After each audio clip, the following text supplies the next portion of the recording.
എന്റെ പ്രിയപ്പെട്ട മക്കളെ, മനുഷ്യകുലത്തിന്റെ ചരിത്രത്തിൽ വിശുദ്ധ ഗ്രന്ഥത്തിലെ ഏറ്റവും കൂടുതൽ തെറ്റിദ്ധരിക്കപ്പെട്ടതും എന്നാൽ ഏറ്റവും ആഴമേറിയതുമായ ഒരു പുസ്തകത്തിലൂടെയുള്ള ഒരു യാത്രയിലേക്ക് ഞാൻ നിങ്ങളെ ക്ഷണിക്കുന്നു. ഇത് അയ്യോബിന്റെ ചരിത്രമാണ്. കാലങ്ങളായി മനുഷ്യഹൃദയങ്ങളെ വേട്ടയാടിക്കൊണ്ടിരിക്കുന്ന ഒരു വലിയ ചോദ്യത്തിന് ഈ പുസ്തകം മറുപടി നൽകുന്നു. ദൈവം അങ്ങേയറ്റം നല്ലവനാണെങ്കിൽ എന്തുകൊണ്ടാണ് നിഷ്കളങ്കരായ മനുഷ്യർ കഷ്ടപ്പെടുന്നത്? ലോകത്തെ പിടിച്ചുലയ്ക്കുന്ന പട്ടിണിയും പിഞ്ചുകുഞ്ഞുങ്ങളെ ബാധിക്കാതിരിക്കുന്ന മാരകരോഗങ്ങളും പ്രകൃതി ദുരന്തങ്ങളും അതുമല്ലെങ്കിൽ ഇന്ന് ഈ നിമിഷം നിങ്ങൾ അനുഭവിച്ചുകൊണ്ടിരിക്കുന്ന ആരും കാണാത്ത ആഴമേറിയ വേദനകളും ഇതിനെയെല്ലാം സർവശക്തനായ ദൈവം എങ്ങനെയാണ് നോക്കിക്കാണുന്നത്? ഈ പുസ്തകത്തിന്റെ ഒടുവിൽ ദൈവം ഇതിന് മറുപടി നൽകുന്നുണ്ട്. എന്നാൽ നിർഭാഗ്യവശാൽ ഭൂരിഭാഗം ആളുകളും ആ മറുപടിയെ അതിന്റെ പൂർണ്ണരൂപത്തിൽ മനസ്സിലാക്കിയിട്ടില്ല. പുരാതന കാലത്ത് കിഴക്കൻ ദേശങ്ങളിൽ അയ്യോബ് എന്നു പേരുള്ള അതിസമ്പന്നനായ ഒരു മനുഷ്യൻ ജീവിച്ചിരുന്നു. അവന്റെ ഐശ്വര്യം വാക്കുകൾക്ക് അതീതമായിരുന്നു. അയ്യോബിന് 7000 ആടുകളും 3000 ഒട്ടകങ്ങളും 500 ജോഡി കാളകളും 500 പെൺകഴുതകളും ഉണ്ടായിരുന്നു. അവന്റെ ഭവനം സന്തോഷം കൊണ്ട് നിറഞ്ഞിരുന്നു. 7 പുത്രന്മാരും 3 പുത്രിമാരും അടങ്ങുന്ന വലിയൊരു കുടുംബം അവനുണ്ടായിരുന്നു. ആ ദേശത്തെ ഏറ്റവും വലിയ ധനവാൻ എന്നതിലുപരി ഭൂമിയിലെ ഏറ്റവും വലിയ ദൈവഭക്തൻ കൂടിയായിരുന്നു അവൻ.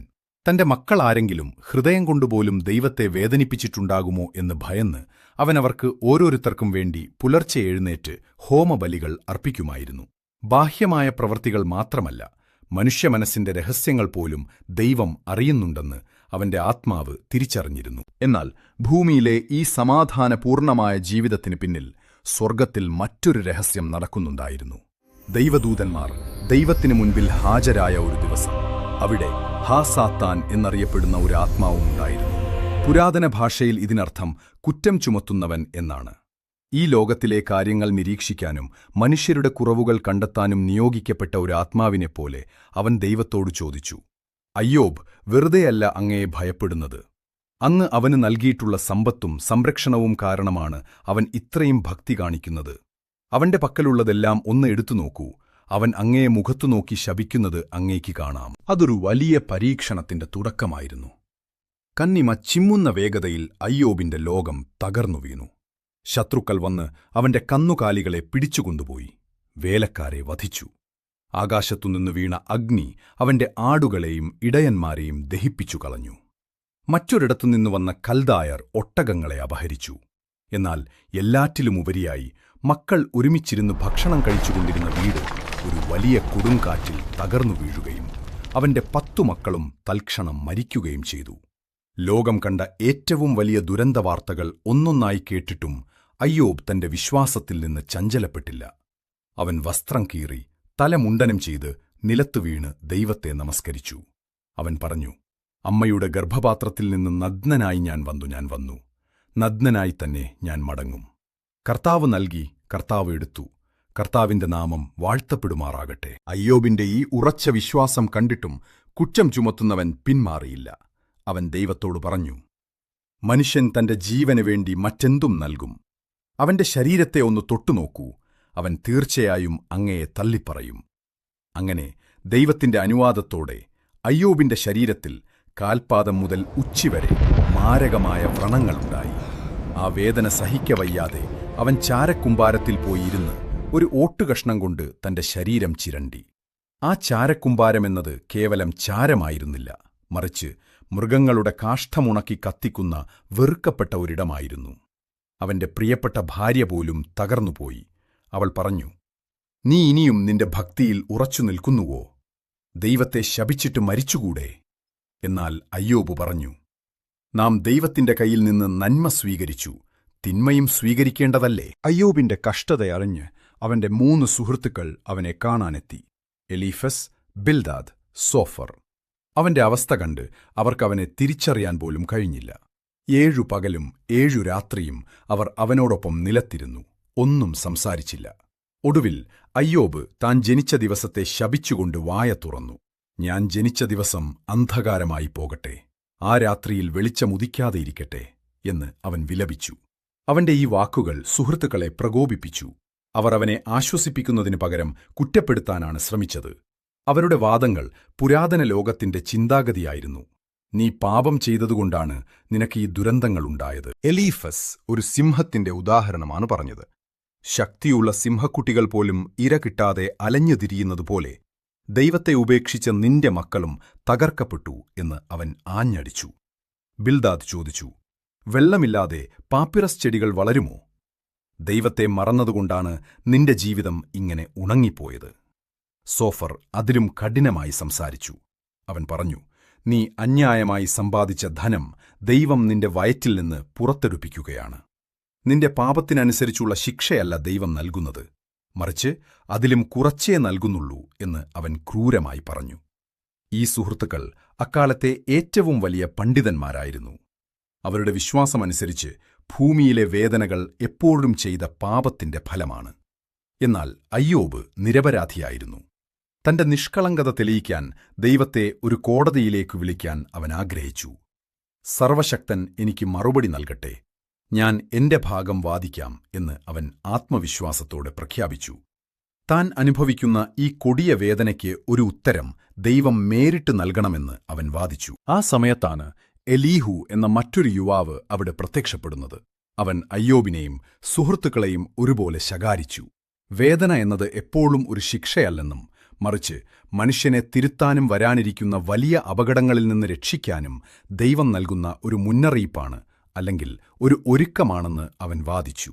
എലീഹു സംസാരിച്ചുകൊണ്ടിരിക്കെ ആകാശത്ത് കറുത്ത മേഘങ്ങൾ ഉരുണ്ടുകൂടുകയും മിന്നൽ പിണരുകൾ പായുകയും ചെയ്തു. ഒരു വലിയ ചുഴലിക്കാറ്റ് അവിടെ വീശിയടിച്ചു. ആ കൊടുങ്കാറ്റിന്റെ നടുവിൽ നിന്ന് സർവശക്തനായ ദൈവം അയ്യോബിനോട് സംസാരിച്ചു. ദൈവം ചോദിച്ച ചോദ്യങ്ങൾ അയ്യോബിനെ മാത്രമല്ല, മനുഷ്യബുദ്ധിയെ ആകെ അമ്പരപ്പിക്കുന്നതായിരുന്നു.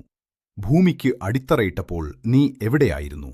സമുദ്രത്തിന് അതിരുകൾ നിശ്ചയിച്ച് ഇതിനപ്പുറം നീ കടക്കരുത് എന്ന് ആജ്ഞാപിച്ചത് ആരാണ്? ആകാശത്തിലെ നക്ഷത്രക്കൂട്ടങ്ങളെ അവയുടെ സ്ഥാനത്തുറപ്പിച്ചത് നീയാണോ?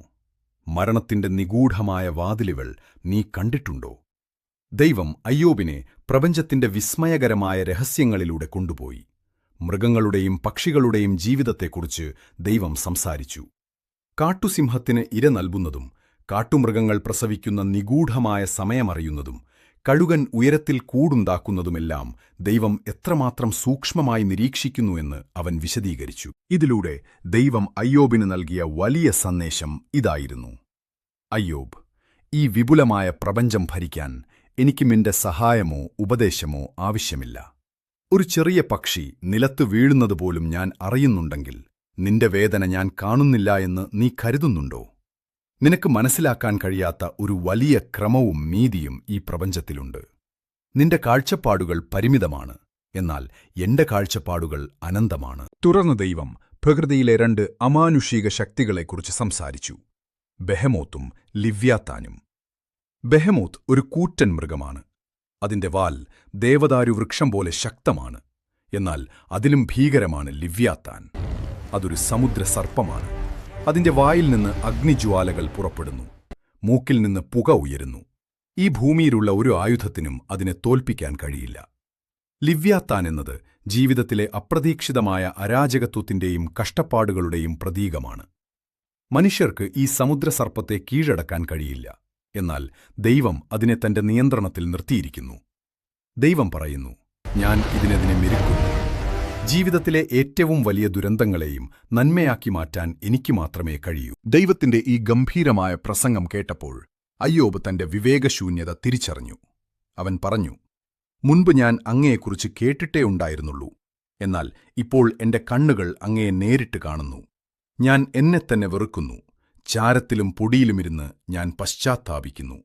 അയ്യോബ് തന്റെ സുഹൃത്തുക്കൾക്ക് വേണ്ടി പ്രാർത്ഥിക്കുകയും ദൈവം അവന് നഷ്ടപ്പെട്ടതിനേക്കാൾ ഇരട്ടിയായി തിരികെ നൽകുകയും ചെയ്തു. അവന്റെ ജീവിതം വീണ്ടും ഐശ്വര്യപൂർണമായി. പ്രിയപ്പെട്ട മക്കളെ, അയ്യോബിന്റെ ഈ ചരിത്രം വെറുമൊരു കഥയല്ല. അയ്യോബിനെപ്പോലെ തന്നെ നിരപരാധിയായ മറ്റൊരു മനുഷ്യൻ ഈ ഭൂമിയിലുണ്ടായിരുന്നു. സകല സഹനങ്ങളുടെയും ഭാരം പേറിയവൻ. അവന്റെ പേര് യേശു എന്നാണ്. അയ്യോബ് തന്റെ മക്കൾക്ക് വേണ്ടി ബലിയർപ്പിച്ചു. എന്നാൽ ഞാൻ നിങ്ങൾക്കായി എന്നെത്തന്നെ ബലിയായി നൽകി. സാത്താൻ എന്നെ മരുഭൂമിയിൽ പരീക്ഷിച്ചു. എന്റെ സുഹൃത്തുക്കൾ എന്നെ ഉപേക്ഷിച്ചു. നഗ്നനാക്കപ്പെട്ട് ഞാൻ കുരിശിൽ തൂങ്ങി. അയ്യോബ് ദൈവത്തോട് ചോദ്യങ്ങൾ ചോദിച്ചു. എന്നാൽ കുരിശിൽ കിടന്നുകൊണ്ട് ഞാൻ പിതാവിനോട് ചോദിച്ചു, എന്റെ ദൈവമേ, എന്തുകൊണ്ട് നീ എന്നെ ഉപേക്ഷിച്ചു? നല്ലവർ എന്തിനാണ് കഷ്ടപ്പെടുന്നത് എന്ന് നിങ്ങൾ ചോദിക്കുമ്പോൾ, നിരുപാധികമായ സ്നേഹത്തോടെ ദൈവം സ്വയം കുരിശിൽ കഷ്ടപ്പെട്ടത് എന്തിനെന്ന് ചിന്തിക്കുക. നിങ്ങളുടെ ഓരോ വേദനയിലും ഞാൻ പങ്കുചേരുന്നു. കുരിശിലെ എന്റെ ബലിയിലൂടെ ഞാൻ മരണത്തെയും ആ വലിയ ലിവ്യാത്താനെയും തോൽപ്പിച്ചു. എന്നിൽ വിശ്വസിക്കുന്നവർക്ക് വേദനയോ കണ്ണീരോ ഇല്ലാത്ത ഒരു നിത്യജീവൻ ഞാൻ വാഗ്ദാനം ചെയ്തിട്ടുണ്ട്. ഈ ലോകത്തിലെ സഹനങ്ങളുടെയും നഷ്ടങ്ങളുടെയും പൂർണ്ണമായ ചിത്രം നിങ്ങൾക്കിപ്പോൾ മനസ്സിലാകില്ലായിരിക്കാം. പക്ഷെ ഒന്നുറപ്പാണ്, നിങ്ങളുടെ ഓരോ നിശ്വാസവും ഓരോ കണ്ണുനീർത്തുള്ളിയും ഞാൻ എന്റെ ഹൃദയത്തിൽ സൂക്ഷിക്കുന്നുണ്ട്. എന്റെ പദ്ധതി നിങ്ങൾ സങ്കൽപ്പിക്കുന്നതിലും മനോഹരമാണ്. ആ പദ്ധതിയിൽ പൂർണ്ണമായി വിശ്വസിക്കുക. അതിനെയാണ് നാം സത്യവിശ്വാസം എന്ന് വിളിക്കുന്നത്. ഞാൻ എപ്പോഴും നിങ്ങളുടെ കൂടെയുണ്ട്, ലോകാവസാനം വരെ.